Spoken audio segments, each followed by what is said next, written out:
kabla hujaketi neno la maombi, tuombe. Kama umeketi simama tafadhali, tuombe. Baba, fungua macho yetu tuweze kuona ya kwamba wewe ni Mungu mwaminifu, na ya kwamba kile ambacho watu wako wamekuwa kikiombea, ya kwamba wewe umekwisha kutoa jawabu. Bwana, dhihirisha lile jawabu. Bwana, wezesha watu wako, watie nguvu watu wako. Bwana, wahusishe watu wako, ili kwamba kuanzia majira haya tusonge mbele kuingia katika ule mtiririko wa uamsho, mbubujiko wa uamsho katika nchi yote hii. Yale ambayo tumekuwa tukiombea, yale ambayo umetujalia, Bwana, tutayaona. Asante Bwana, kwa jina la Yesu tumeomba. Mungu akubarikini sana sana, na usikoketi. Katika ujumbe huu wa utangulizi ambao nao sasa, ni kisa kilicho moja kwa moja tunachokifahamu, na ujumbe wetu ni fungu maradufu kwa mtafutaji aliyejitoa. Fungu maradufu kwa mtafutaji aliyejitoa kwa kina, aliyejitoa kwa kina. Natumia kisa cha Elisha, na kwa hakika kabla ya Elisha hajamjua Elia, na kabla Elia hajamfahamu Elisha, Mungu ye ambaye ndiye mwenye kuunganisha, akawaunganisha pamoja, na akamwambia Elia ya kuwa aende, na Mungu akamwambia Elia, akamtia mafuta Elisha ambaye atasimama kwa niaba yake, kwa nafasi yake. Na Elisha alikuwa hajui jambo lolote, hajui kile ambacho kinatokea, na kwa hivyo Elisha akafanya jambo lililokuwa la kawaida. Siku moja baada ya nyingine anakwenda kwenye shamba lake, atalima kwa kutumia wale mafahali wake. Na unajua watu ambao Mungu anawaita wakiwa wana shughuli zao, wanafanya vema, wanafanya mambo ya kawaida. Mungu alimuita Musa alipokuwa akichunga kondoo wa mkwewe. Na unajua ya kwamba Yethro, na unajua Mungu alimuita Petro wakati alikuwa anafanya kazi yake ya kawaida kabisa katika uvuvi na kadhalika, wa Andrea na Yohana na wale wana wa Zebedayo na kadhalika, na Matayo, yule mtu aliyekuwa mtoza ushuru, mtu wa forodha. Mungu anatuita wakati tunafanya kile ambacho tuakijua kukifanya kilicho bora zaidi. Nilipata kuokolewa mwaka 1964, zaidi ya miaka, itakuwa miaka 61 mwaka huu Aprili hii inayokuja. Niliokoka nilikuwa na miaka 23. Ukiunganisha hiyo pamoja, 61 kuna Bwana, na miaka 23 kabla sijamjua Bwana. Ukiweka kila kitu ukijumlisha, ni jambo la kutokuamini, ni jambo la kutokudirikika. Sionekane kama na miaka 84. Ni bora uamini tu ya kwamba huu mwezi wa 6, Bwana kwa neema zake, nilizaliwa mwaka 1941, na Juni ya mwaka huu nitakuwa na miaka 84. Na baada usijamfikiria kustaafu, bado najitia nguvu upya, na wala sitazami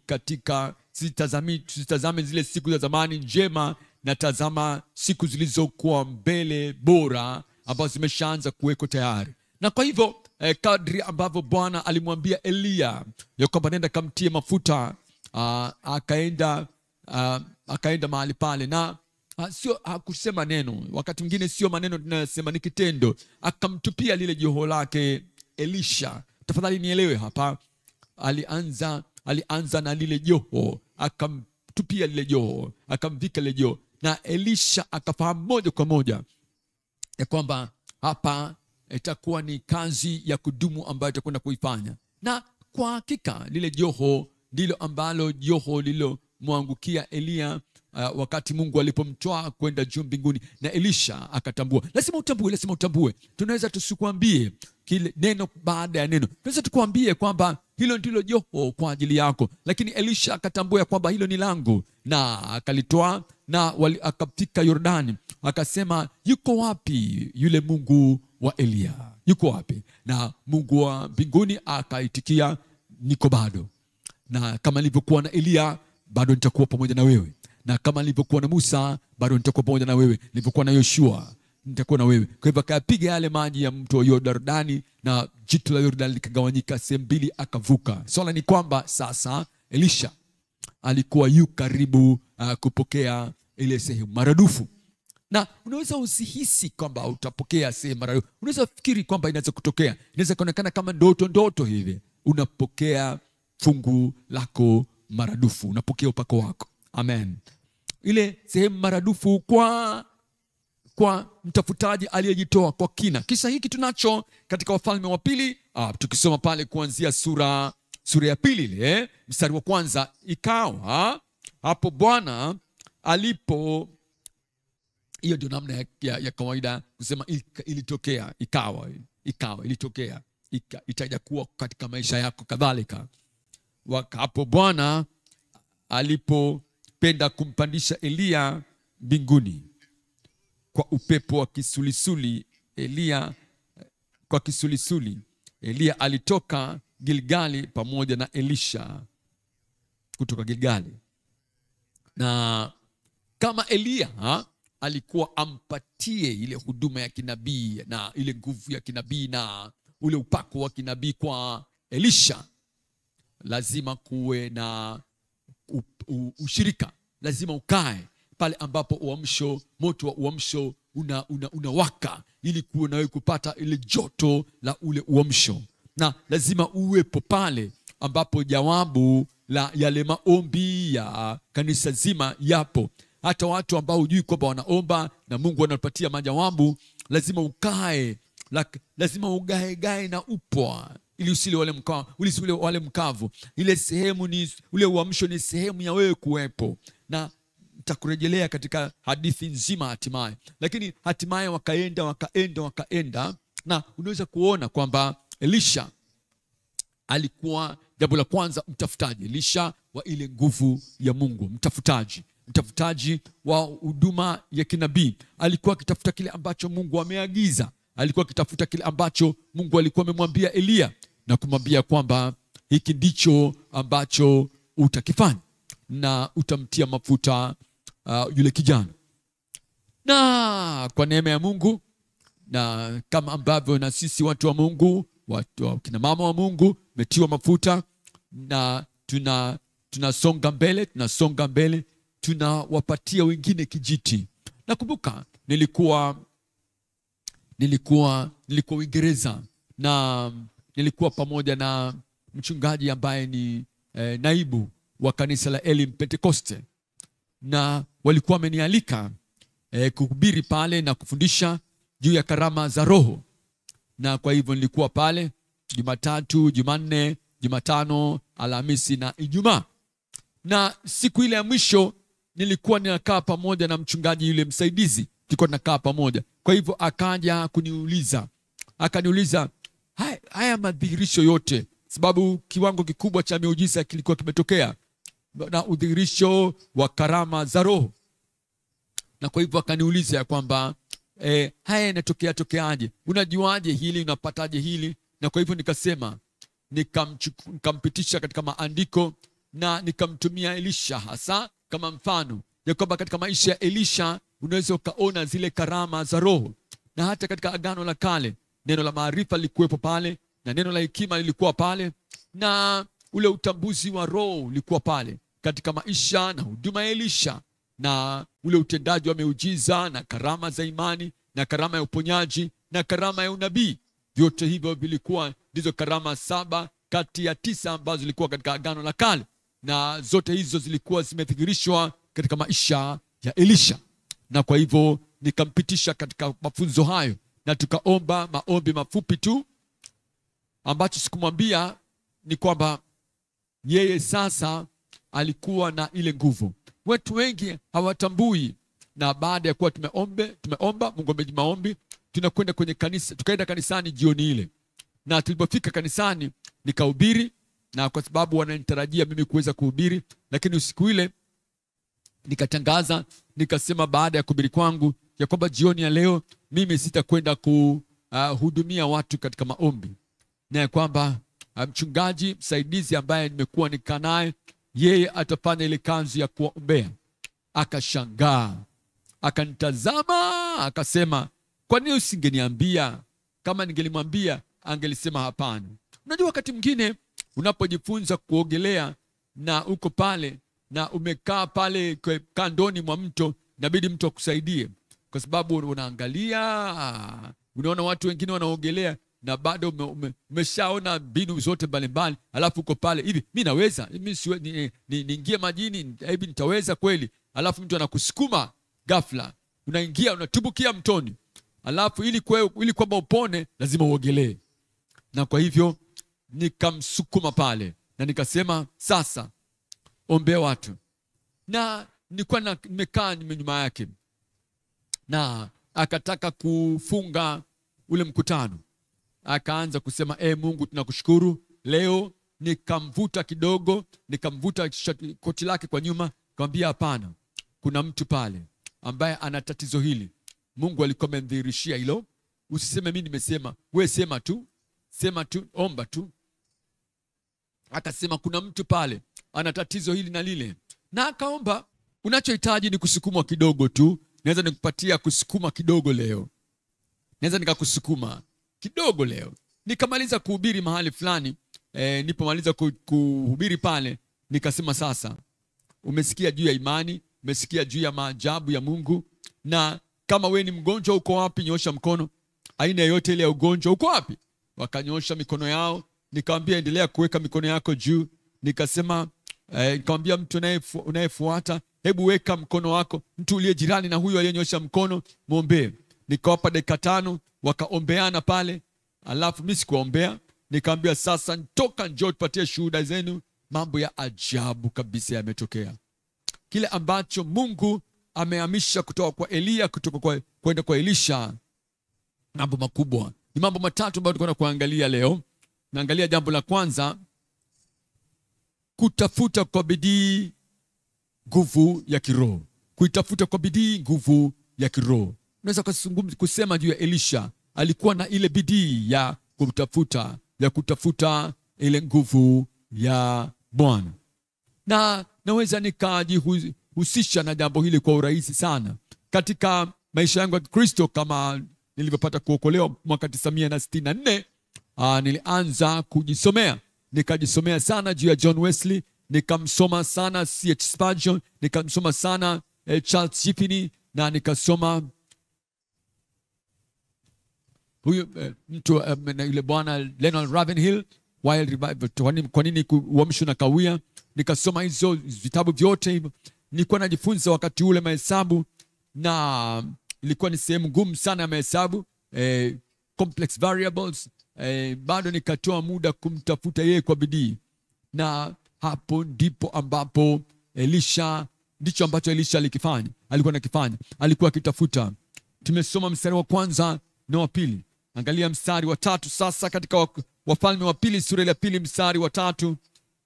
Na Elisha akasema, wale wana wa manabii, anasema, basi wana wa nabii waliokuwako Betheli wakatoka kuonana na Elisha, wakamwambia, je, unajua ya kuwa Bwana atamwondoa bwana wako leo asiwe mkubwa kwako? Akasema, naam, najua, nyamazeni.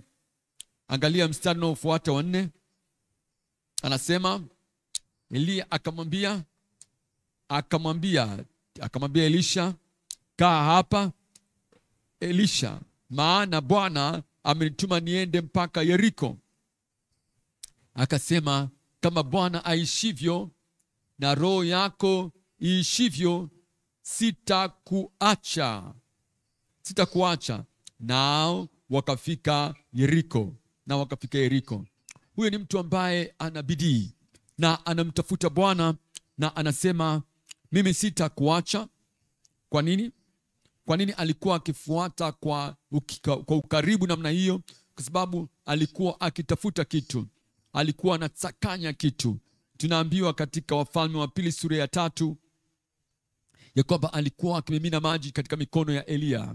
Ndicho alichokifanya wakati anamfuata Elia. Lakini aliona yote yanayoendelea. Alimuona mtu yule, akamuona huduma yake, akaona ile miujiza, akaona ile nguvu, akaona ile shauku, akaona ile ufuatiaji, akaona ile nguvu ya mtu yule na unabii na aliye nabii wa moto, na akasimama na kusema, hicho ndicho ambacho nakitaka. Ndicho ambacho nakitaka. Lazima uwe na ile shauku, na lazima uwe mtu wa kusema huyo ni yeye, usiwe mtu wa kusema huyo ni Elia, yeye ndiye anachoweza kufanya. Kwa hivyo katika ile shauku ambayo ninayo, katika ufuatiaji, ukamiaji niliokuwa nao, nikaendelea kusoma sana vitabu vile vya Charles G. Finney, na alafu nikaja kufika katika vitabu vya T.L. Osborne, nikasoma vitabu vyake, nikamsoma sana T.L. Osborne, na wakati huo wanafanya mahesabu yangu, bado sikuacha mahesabu yangu, lakini bado nikajifunza maisha ya watu wale, nikajifunza huduma zile, kana kwamba nilikuwa ninakwenda kufanya mtihani vile. Lakini hivyo ndivyo ambavyo Mungu alinishikilia katika mahesabu yangu, siku zangu za mahesabu. Na ule mwaka nilifaulu, niliokoka mwaka 64, niliingia chuoni mwaka 1964, na mwaka 67 nikamaliza chuo. Na mimi kwa neema ya Mungu ndiye nilikuwa mwanafunzi bora katika idara zote. Mimi nilikuwa na daraja la kwanza katika mahesabu. Haleluya, haleluya. Lakini hila haikunizuia, bado nilikuwa natafuta kitu.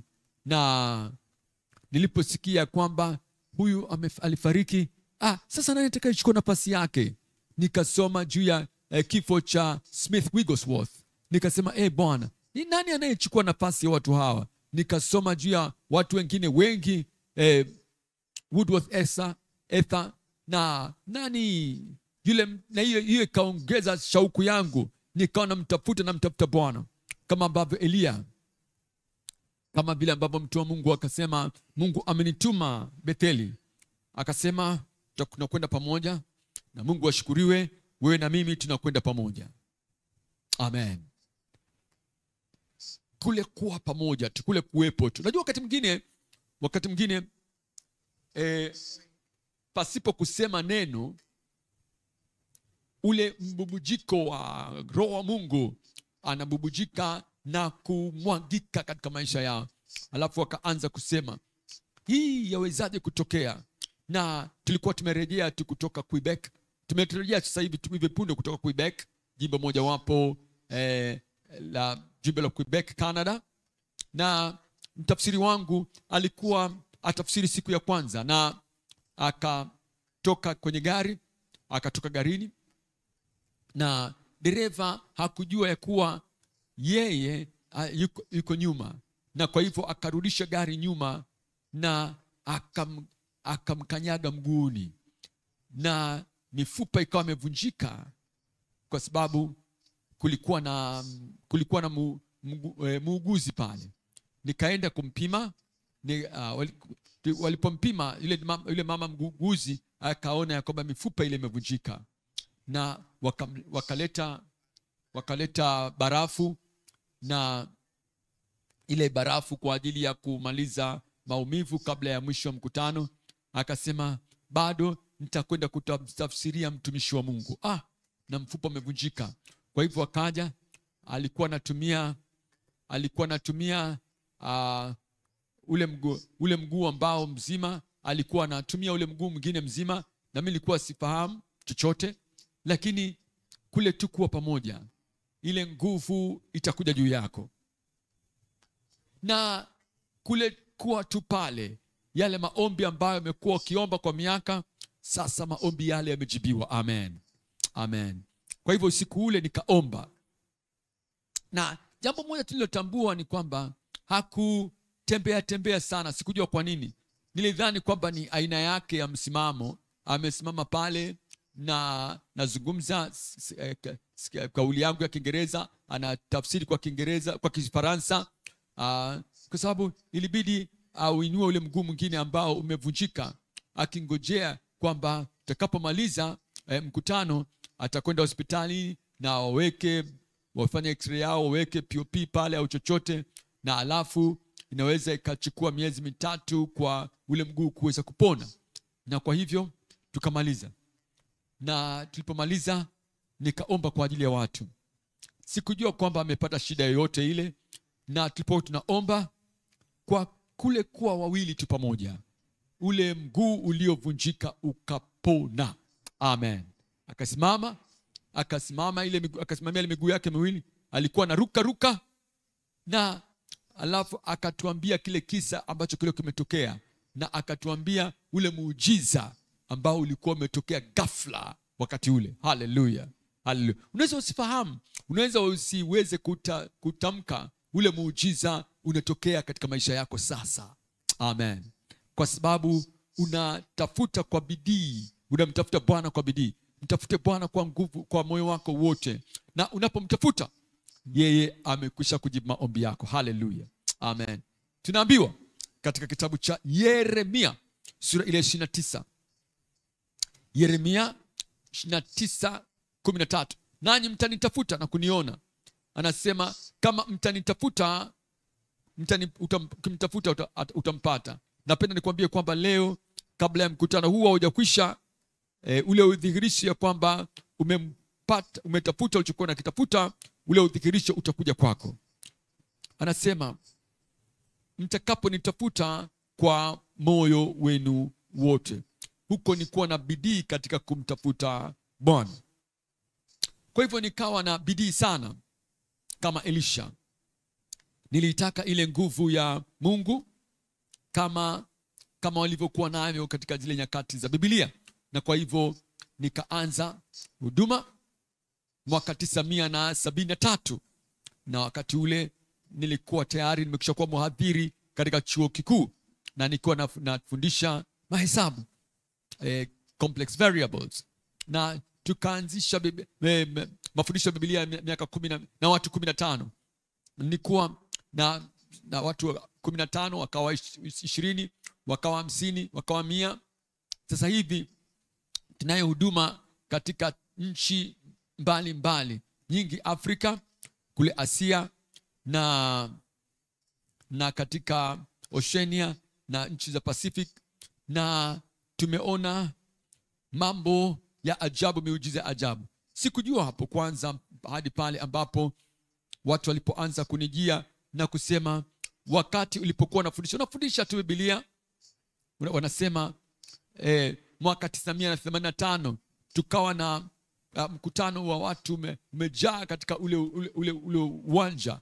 Nilikuwa sikujua kwamba nimekipata kile ambacho nakitafuta. Unaweza usijue, lakini endelea kufanya kile ambacho Mungu amekuitia ukifanya. Hilo litakuja kuwa dhahiri kwako kwamba umepokea. Amen. Nasema itaja kuwa dhahiri kwako.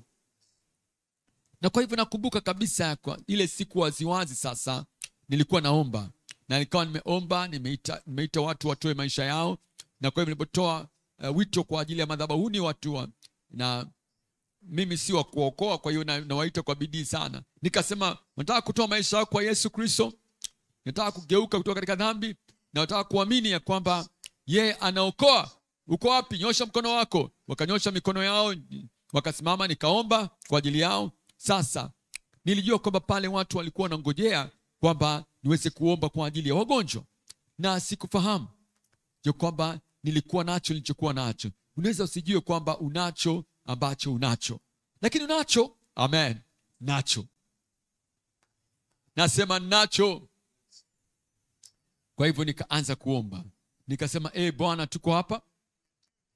Wewe hubadiliki. Wewe ni yeye yule milele, jana, leo na hata milele. Na nikaliinua jina la Bwana na Kristo tunayemfahamu, na yeye ni yeye yule jana, leo na hata milele. Nikasema, Bwana, twaomba. Nami nilikuwa mwangalifu sana, sikutumia kiunganishi chochote cha binafsi. Nikasema, tunaomba. Watu wa Mungu, kanisa la Mungu, tunaomba. Sababu ya kufanya hivyo ni ili kwamba kama hakuna uponyaji uliotokea, sio kosa langu. Kila mmoja kama kuna kushindwa, tumeshindwa wote. Na kwa hivyo wakati nilipokuwa nasema kwa jina la Yesu tumeomba, tunaomba, tunataka, tunashukuru kama Bwana ungefanya hili au lile. Alafu nikasikia ukelele kwa furaha, kwa sababu yule kijana alikuwa hana mfupa katika mguu mmoja. Ule mguu mmoja ulikuwa ni kama raba tu, ni kama plastiki tu, ni kama mpira hivi, na alikuwa akichechemea. Mguu mmoja mzima, mguu mwingine hauna mfupa. Kulikuwa nyama iko pale. Na nilipokuwa naomba kwa jina la Yesu, naomba tusaidie sisi sote Mungu akatengeneza mifupa katika mahali pale, katika mguu wa mtoto yule, kijana yule. Nikafungua macho yangu, nikamwona mama yule akifurahi na shangwe. Nikasema aha, kwa hiyo nimepata kitu. Unajua wakati mwingine tunaona unajisihisi namna hiyo. Kwa hivyo hivi kumbe tumepokea kitu. Na wengi wakaja siku ile, walikuwa na macho yao yanafunguliwa, viziwi wanasikia. Na nilipokuja ile siku iliyofuata, ilikuwa ni crusade ya siku 6. Tulikuwa na watu 26,000, waongofu 26,000 ambao wamekuja kumjua Bwana kwa mara ya kwanza. Wengi waliongezeka katika kanisa. Kwa hiyo nilipokuwa naomba kwa ajili ya wagonjwa jioni ile, hebu jaribu kukumbuka. Nikasema, nasema kwa jina la Yesu tumeomba. Umesema sawa. Nenda ukafanye kama nilivyofanya. Sasa usiku uliofuata nikasema kwa jina la Yesu nimeomba. Sio tena tumeomba.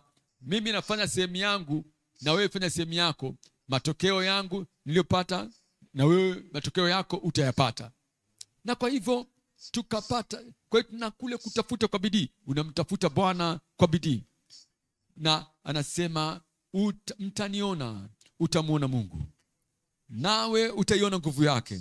Nanyi mtakaponitafuta na kuniona, mtanitafuta kwa moyo wenu. Nanyi mtanitafuta na kuniona mtakaponitafuta kwa moyo wenu wote. Tuaje kwenye kipengele cha pili. Kule kufunga moja kwa moja, kuwafunga wale wana wa manabii, kuwanyamazisha moja kwa moja wana wa manabii, kuwanyamazisha moja kwa moja wana manabii. Walitoka Gilgali wakaenda Bethel, wakaenda Yeriko. Palikuwa na wale wana manabii wakimgojea Elisha. Najiuliza kwamba kwa nini hawakumwendea Elia? Walimuona Elia yupo, hawakuwa na mawasiliano yote na Elia. Wakamwendea mtu yule Elisha, ambaye ndiye alikuwa akitafuta kitu kwa bidii, ili kwamba wamfanye kuwa kama wao walivyokuwa. Walikuwa na taarifa, walikuwa na mafunuo, lakini walikuwa hawana utendaji kufuatia yale mafunuo yao. Hivi unajua ya kwamba Bwana atakwenda kumtoa Elia kutoka kwako leo? Na Elisha akasema, huu sio wakati wa mazungumzo. Huu sio wakati wa kukaa na kuongea. Huu sio wakati wa kukaa tu na kupiga story juu ya mtu. Hapana, tunatafuta uamsho. Nasema tunatafuta uamsho. Kwa hivyo anasema, hebu nyamazeni. Hamtapata usikivu wangu leo. Hamtanikengeusha. Ndicho alichokuwa nawaambia. Hamtanipotosha. Ndicho alichokuwa nawaambia. Na hamtagawanya shauku yangu kati ya Elia na ninyi. Hebu kaeni kimya. Na kwa hivyo kakaa kimya. Na Elia na Elisha wakaenda pamoja. Kuna wakati mwingine lazima ukamatilie ile bidii yako, ile shauku yako. Na watu ambao wanataka kukukengeusha, wanataka kukuonyesha mambo mengineyo, napaswa waambie kwamba sina muda wa hayo sasa. Ndio, nasonga mbele. Ndio, nami nitavuka. Unasonga mbele, utavuka. Na unaweza kuona kwamba kuna watu ambao wanaanza katika safari na wanaruhusu kukengeushwa na bugudha mbalimbali na vitu vya kuwagawanya, kuwasitisha. Na wanaanza kuzungumza juu ya, unajua juu ya kanisa lile wana matatizo haya na yale, mafanikio haya na yale. Haya ni husu. Mimi sitazima matatizo, na angalia ahadi za Mungu. Nitafuta nguvu ya Mungu. Hivi unajua kwamba huyu bwana, unajua katika miaka yake mingi iliyopita alikuwa na matatizo haya, unajua alikuwa na hivi ile. Mimi sijui juu ya huyo bwana, mimi nataka kusikia juu ya Yesu Bwana mkubwa. Tunataka kumuona Yesu Bwana mkubwa. Na kwa hivyo unajua kulikuwa na wakati ambapo Petro alijaribu kutembea katika maji na akajaribu kutembea lakini akazama. Usiniambie hilo Bwana mkubwa, nataka kumuona Yesu. Amen. Hivi unajua kulikuwa na wakati ambapo Yohana na Yakobo walikwenda kwa Yesu na wakasema, nataka kukaa upande huu na kukaa upande ule, sitaki kujua juu ya hayo Bwana mkubwa, nataka kumuona Yesu. Hivi unajua kulikuwa na wakati ambapo Petro alimkamata Yesu na kusema, hilo halitakutokea wewe. Hilo lanihusu nini hilo? Mimi nataka kumuona. Niambie, nataka kumuona nani? Kama ambavyo umekuja hapa leo, unataka kumuona nani? Unataka kumuona nani? Yesu. Unataka kuwa na kitu gani? Uamsho. Unataka kuwa na Yesu na katika utimilifu wake wote, nguvu katika utimilifu wake, utukufu, uweza katika utimilifu wake. Juu ya nini kimemtokea Musa, usiniambie juu ya mambo hayo bwana. Nataka kumuona Yesu. Juu ya nini kimetokea Daudi, usiniambie juu ya mambo hayo. Nataka kumuona Yesu. Amen. Juu ya nini kimemtokea yule mtu, mwanamke yule kule, huduma ile kule, unajua kanisa lile, unajua wale watu. Kama ukiniambia hayo yananisaidia kitu gani mimi kuweza kuona ule uamsho ambao mimi nautafuta kwa Bwana wangu Yesu? Usiniambie juu ya mambo hayo. Mimi niambie juu ya Yesu. Amen. Amen. Amen. Kwa hivyo Elisha akasonga mbele. Mimi nasonga mbele. Nasema nasonga mbele. Nilipokuwa nasoma juu ya John Wesley na nikasoma juu ya Charles G. Finney, nikasoma Charles C. Price, nikasoma juu ya Smith Wigglesworth, nikasoma juu ya Woodworth Ether, nikasoma juu ya watu wengine wakuu hawa wa Mungu, na nikafuatia. Unajua kulikuwa na baadhi ya watu ambao walijua shauku yangu na bidii yangu na msukumo wangu na kiu yangu, na wakasema unajua, fahamu ya kwamba huyu na haya juu ya John Wesley. Huyu mtu ameshaondoka zake na yuko mbinguni tayari, na lolote ambalo ninajadiliana na wewe haitamfufua kutoka mbinguni, kumtoa mbinguni na kumpeleka jehanamu. Hebu niacheni, mimi naitafuta nguvu waliokuwa nayo.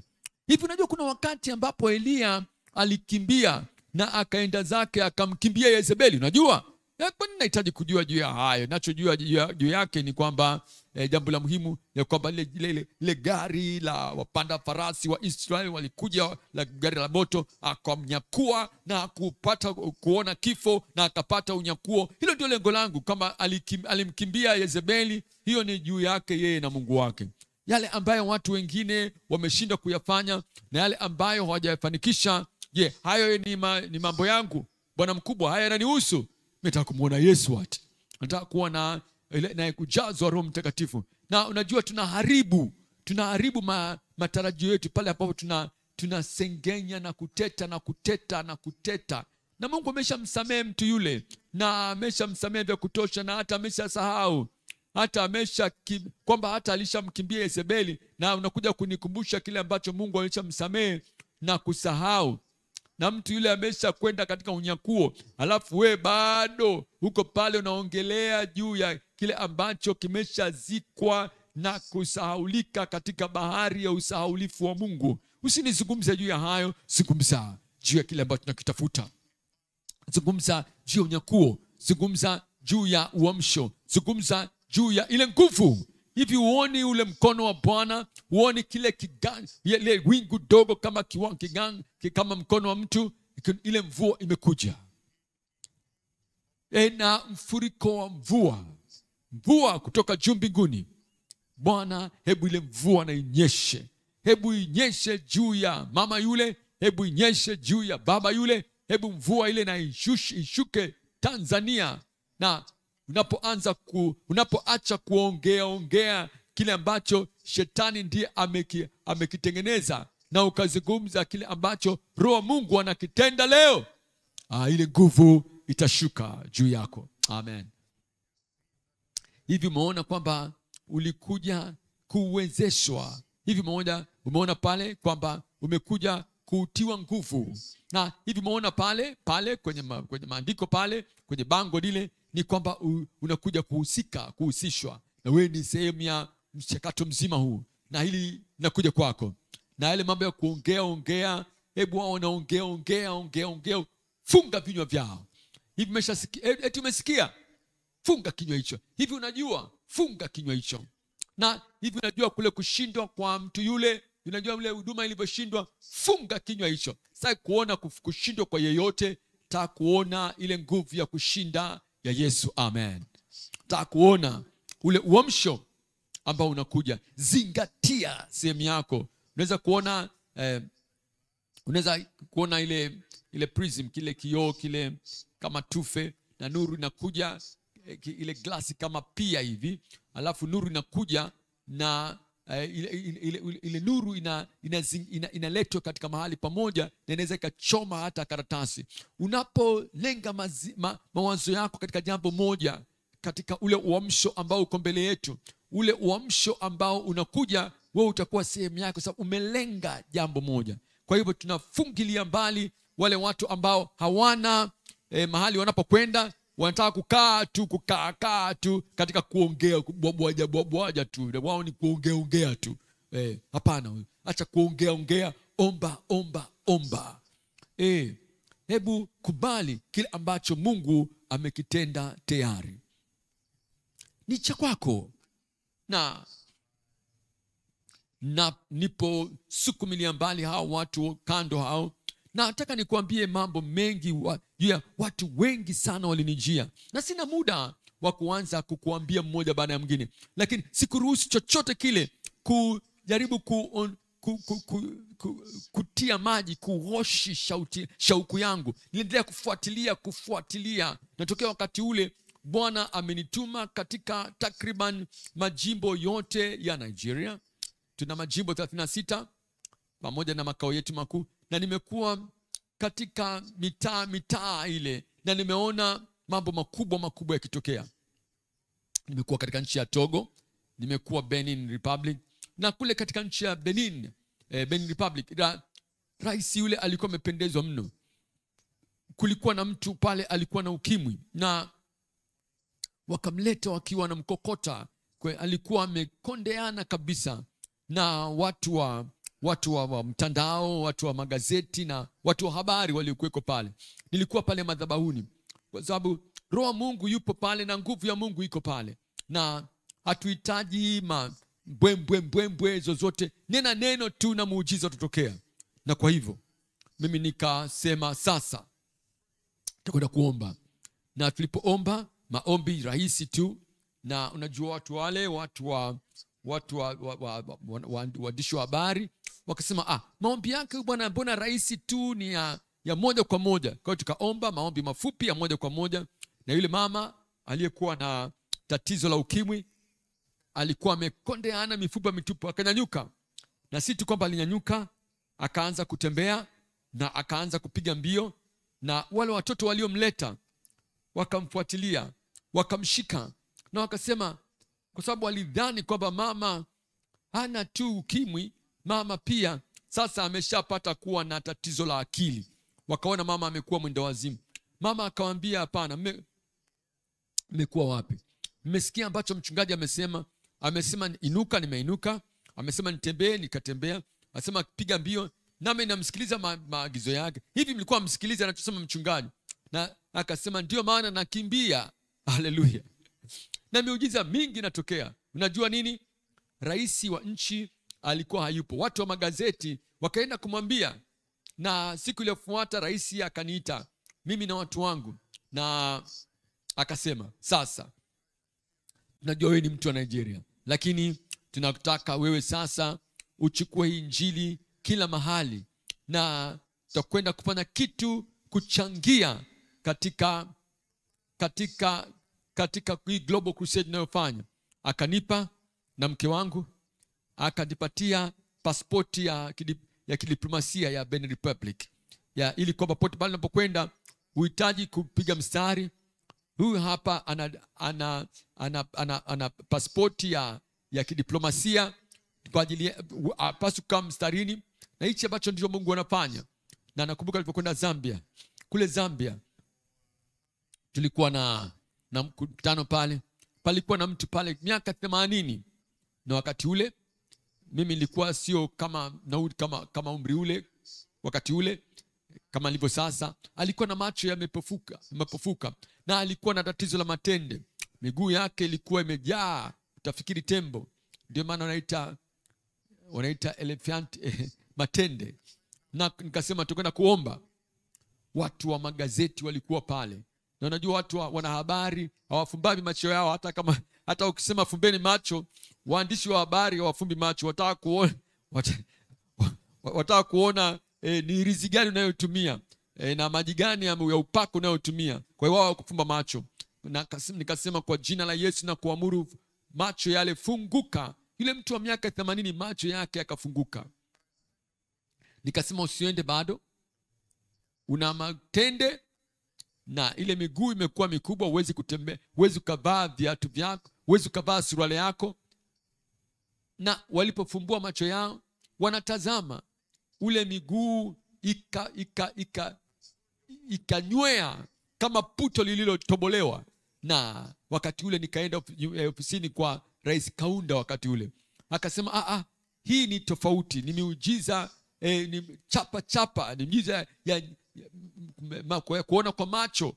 Na Rais Kaunda akanikaribisha mimi na watu wangu siku iliyofuata. Wakaniita pale Ikulu, wakatuandalia staff tie. Lakini rais hakuniruhusu, akawa anaongea na mimi, hataki hakunipa nafasi ya kunywa chai yangu. Tunaongea juu ya Yesu, juu ya ishara, miujiza, masaa 3 naongea na Rais Kaunda. Hayo ndio mambo Mungu anafanya. Sababu sikujitoa kwa wale watu ambao wanasema hivi najua hili, unajua jua hili. Nasema nataka kumjua jambo moja tu. Ule utimilifu ambao Yesu amesema katika Yohana sura ile ya 14 mstari 12.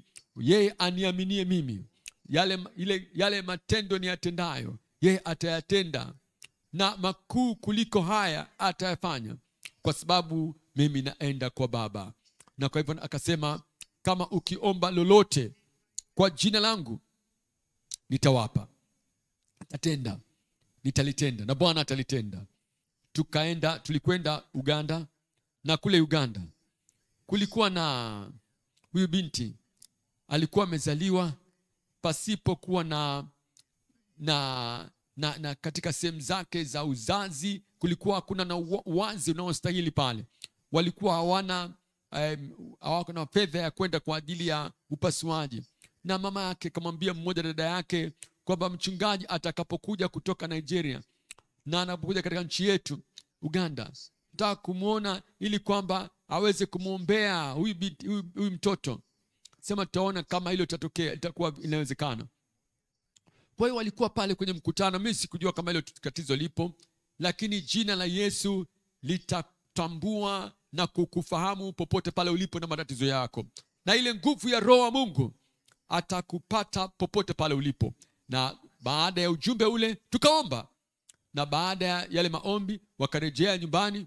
Walipoamka asubuhi iliyofuata, Bwana alikuwa ameshafanya ule upasuaji safi kabisa, na mama akamleta yule binti kwenye ile mama kiongozi wetu pale. Mungu alikuwa ametenda. Haleluya. Tukaenda Namibia. Kule Namibia tulikuwa na huyu mtoto, ulimi wake ulikuwa unatoka na nzi wanazurura wanakugusa ule ulimi. Walijaribu kufanyia operesheni. Serikali ya Namibia walijua juu ya tatizo lile, na wakawa wamewatuma Afrika ya Kusini kama rufaa. Walimpeleka kama rufaa ambapo waliweza kupata matibabu mazuri zaidi. Wakamtazama kule Afrika Kusini, wakasema hawezi kufanya hili. Tutafanya nini? Je, watakwenda kukata ule ulimi usiendelee kuning'inia? Hakuna jinsi ya kuweza, na hawezi kurudisha ulimi. Kwa hiyo tulipokwenda kule Namibia, wale wazazi wakamuona mchungaji pale, wakasema tutaka kumuona mchungaji, wakataja jina langu atakapokuja. Akasema nitaona kama nafasi tapatikana. Kwa hivyo walikuwa mkutanoni pale, tukaomba kwa ajili ya kila mmoja. Na tulipokuwa tunafumba macho yetu tunaomba, kabla hajasema ile amen ya mwisho, ule ulimi ukarejea kawaida. Kila kitu kilikuwa safi kabisa. Kwa nini nakuambia haya yote? Nataka kuambia haya yote ili kukuambia kwamba wakati wako sasa na wewe umewadia. Kwa sababu tunapomtafuta Bwana na tunaelezea imani yetu mbele za Bwana, ule uamsho Mungu atakwenda kukutumia wewe, na Mungu atakwenda kuendelea kunitumia na mimi pia. Kwa sababu kama nilivyokuambia, mimi sasa sifikirii kustaafu. Nataka nistaafu. Mungu atakutia wewe nguvu. Mungu atakuwezesha. Na alafu kipengele chetu cha 3 sasa tunaangalia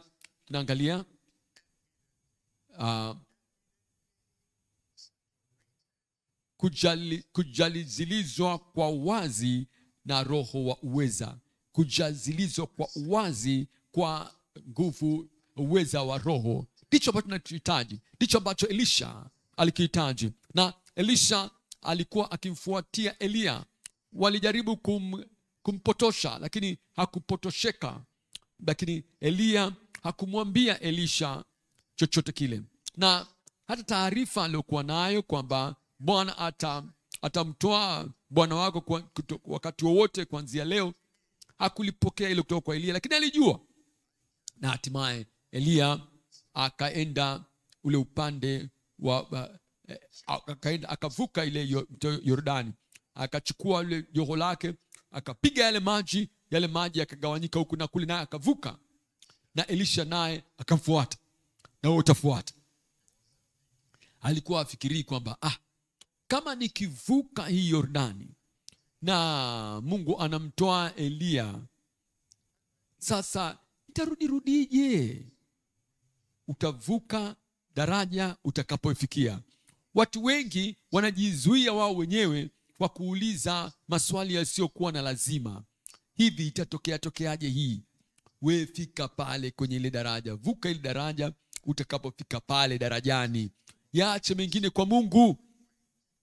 Kwa hiyo akavuka, na Elia akamwomba Elisha, umefuata umbali wote huu, unataka nikufanyie nini?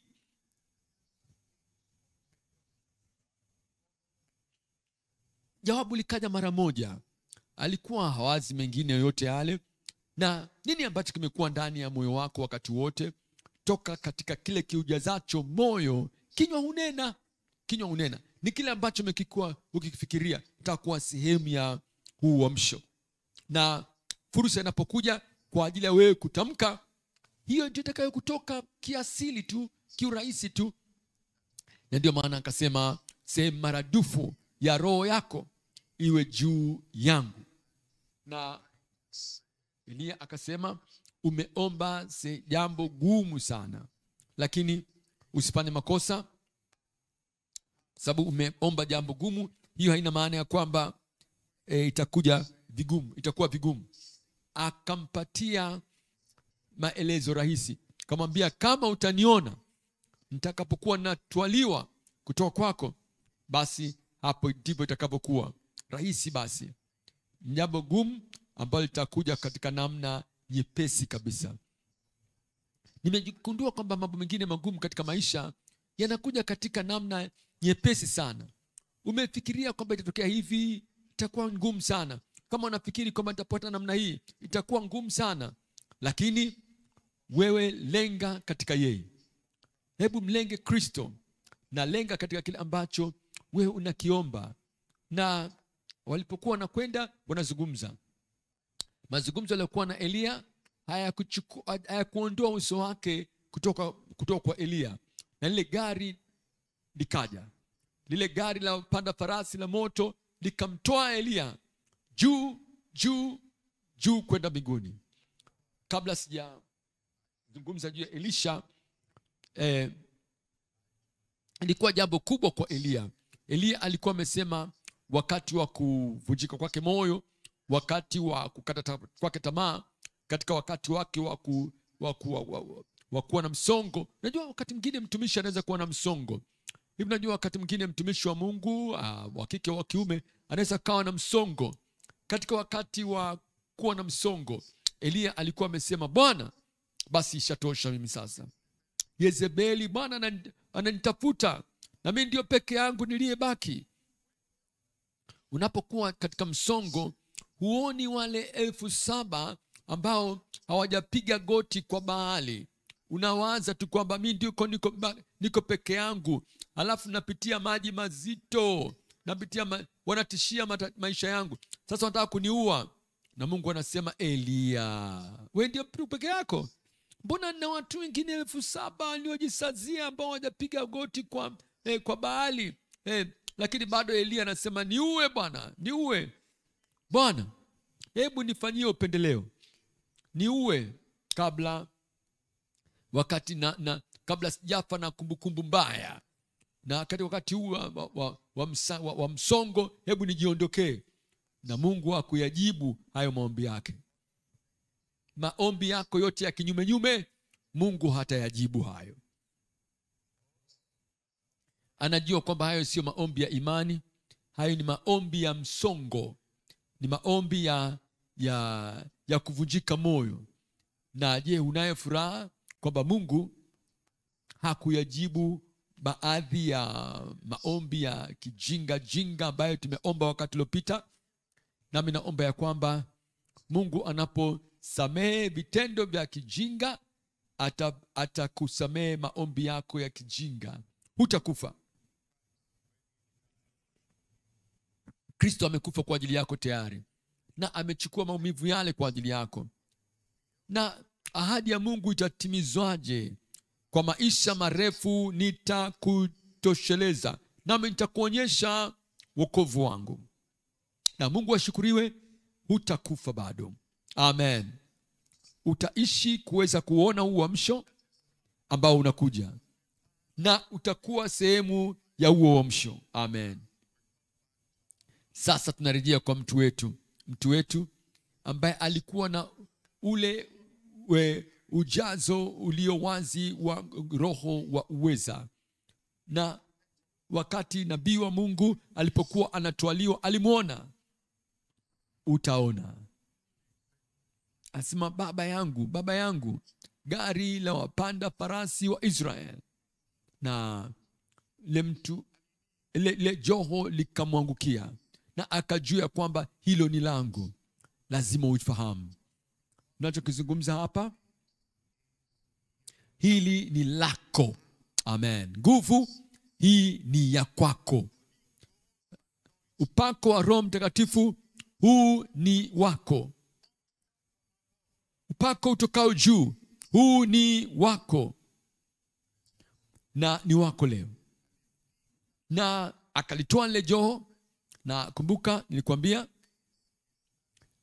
hili ndio joho lile ambalo alilionja pale mwanzo wa ile huduma yake.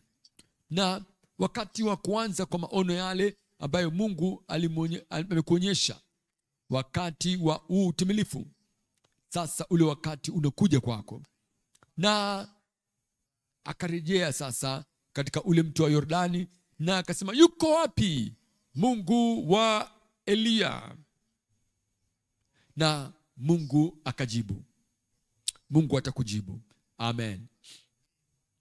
Na jito la Yordan likagawanyika sehemu mbili, na watazamaji wale wana wa nabii, wale wenye kuongeongea, wale wenye kubwabwaja kazi yao, story tu, watatambua.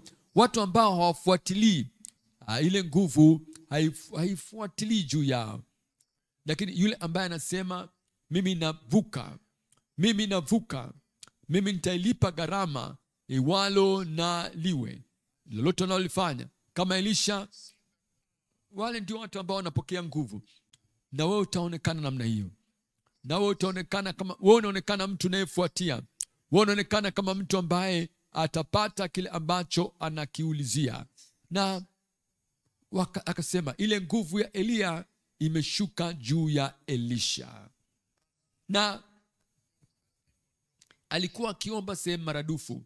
Ukisoma Wafalme wa Kwanza kuanzia sura 17 mpaka Wafalme wa Pili sura ile ya pili, Wafalme wa Pili, ukihesabu miujiza yote iliyotokea katika huduma ya Elia na ukitazama huduma ya Elisha, utaona ya kwamba ye alikuwa na maradufu, mara mbili.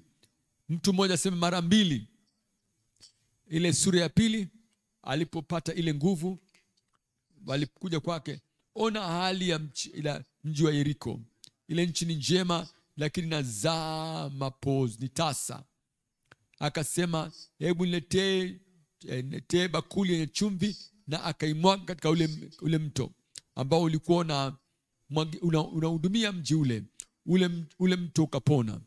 Sura ya tatu, walikuwa katika vita, wakasema ni kana kwamba watakufa kwa kiu, lakini wakasema hebu chimbeni yale mahandaki, na yale maji yakaja katika mahandaki yale. Maadui wakaona kama ni damu na wakajisalimisha, wakaangamizwa. Kiangalia sura ya 4, tunaona muujiza yule mtoto ambaye alifufuliwa. Sura ya 5 tunaweza kuona kwamba Naamani yule mkoma alipokea uponyaji kwa kujichovya katika Yordani mara 7. Sura ya 6 unamwona mfalme wa Sham akilete vita, na Bwana akawa anatoa neno la maarifa kwa Elisha. Popote pale alipokuwa akimvizia mfalme, alipokuwa anamvizia Elisha, alikuwa anaonywa. Alafu mfalme akatuma kwa Elisha, sema mkamateni. Huwezi mkamata mtu namna ile, hakuna mtu atakayekamata mpaka utakapomaliza huduma yako. Na kwa hivyo akajua kwamba anakuja, na kwa hivyo hatimaye yule mtumishi akainuka, sema bwana wangu, tutafanya nini? Sema usiogope, walio pamoja nasi ni wengi kuliko hao walio pamoja nao. Nataka nikwambie, Bwana pamoja nawe, Bwana ndani yako, Bwana akuzungukaye. Yeye ni mkuu kuliko nguvu zote za dunia, na Bwana anapodhihirisha hilo kwako, hakutakuwa na hofu katika moyo wako. Na sasa akaomba, Bwana, fungua macho ya huyu mtumwa ili kwamba aweze kuona. Na Mungu akafungua macho yake. Aliona nini? Majeshi ya moto, magari ya farasi wa moto waliomchukua Elia walikuja na kuwa kituoni. Bwana akafungua macho ya yule mtumishi, na akaona yale magari yote ya vita, yote yakiwa yamemzunguka Elisha. Wamekuzunguka askari wale, nasema wamekuzunguka.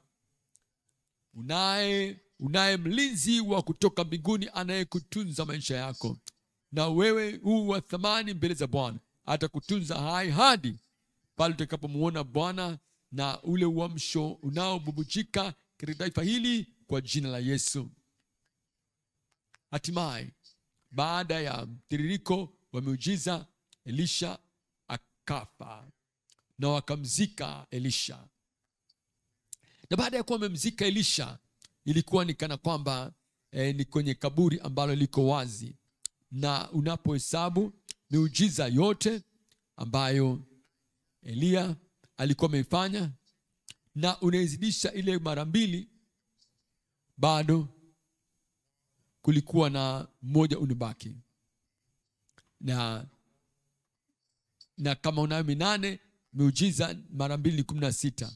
Ukihesabu 15 ya mwisho, nini muujiza wa mwisho? Na Mungu atakuwa mkweli kwa kila dondoo ya neno lake.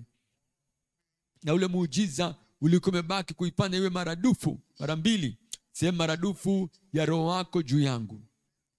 Walikuwa wakimzika mtu, na wakaona kundi la watu, na ili kuwakimbia wale watu, wakamwacha yule mtu, wakadondosha ule mwili wa yule mtu, yule maiti, na yule maiti ikagusa mifupa ya Elisha, na akazinduka, akafufuka. Na ukihesabu sasa miujiza yote ya Elisha, utakuta ni mara 2 ya ile ambayo alikuwa nayo Elia. Sasa hii ni fursa yako asubuhi ya leo. Wewe utakuwa nacho kile unachokitamka, sababu Yesu alisema lolote mmeombayo mkisali, yote mmeombayo mkisali, aminini ya kwamba mnayapokea, nayo itakuwa ni yenu. Kwa nini? Sababu kila atakaye uambia huu mlima ng'oka ukatupwe baharini, na wala asione shaka moyoni, bali aamini ya kwamba yale ayasemayo yamekwenda kutukia, huyo atakuwa nacho kila akiombacho. Asubuhi ya leo wewe utakuwa na kila ambacho wakitaka. Amen. Isipokuwa yale ya kinyume. Kama ukisema lolote le ambalo la kinyume juu ya nafsi yako, Mungu atakuwa na rehema sana kwako. Atasema hapana, sitalifanya hilo. Niambie kitu ambacho cha nguvu, kitu ambacho cha uwezekanika, kitu ambacho ni cha kivitendo, kitu ambacho kinaambatana na ule uamsho ambao umekuja tayari, na alafu yeye atatenda. Amen. Yeye atatenda. Hata mimi bado nataka kitu kikuu zaidi. Nasema nataka kitu kikubwa zaidi. Amen.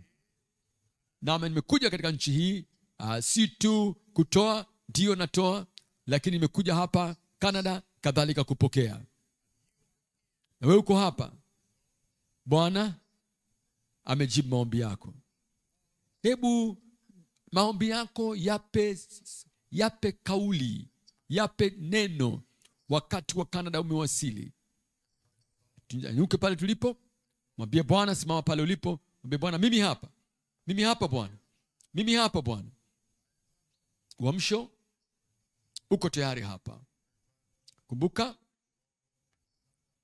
Mungu alipoyajibu maombi ya watu wale, kwa anamwombea Petro atoke, na Mungu akajibu maombi yale, na Roda akawaambia imekuwa.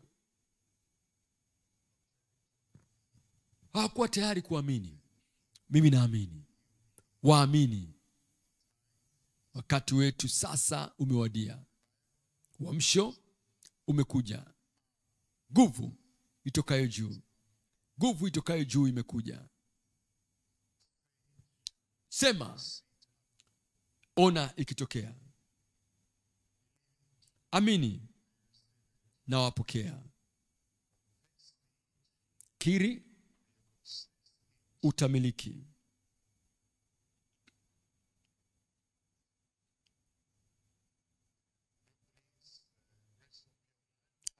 Nyosha mkono wako. Baba, katika jina kuu la Yesu, tunakushukuru Bwana kwa ajili ya siku njema ya leo na kwa majira haya ya uamsho. Twajua Bwana ya kwamba kamwe wewe humkatai ile mwenye shauku, mwenye takwa na mwenye maombi na dua ya watu wako. Tumeomba katika umoja pamoja, na tunakubali ya kwamba ule uamsho umekuja. Mimina Roho wako juu ya kila mtu, mwanamke, mwanamume, kila mtumishi, kila kiongozi wa kanisa na kila kiongozi na mshirika aliye hapa. Roho ya uamsho juu ya kila mmoja. Amen. Roho uweza juu ya kila mmoja. Upako kwa miujiza, upako kwa ajili ya uponyaji, upako kwa ishara na ajabu na miujiza ya Bwana. Tupokea Bwana. Imekuwa. Kwa jina la Yesu tumeomba.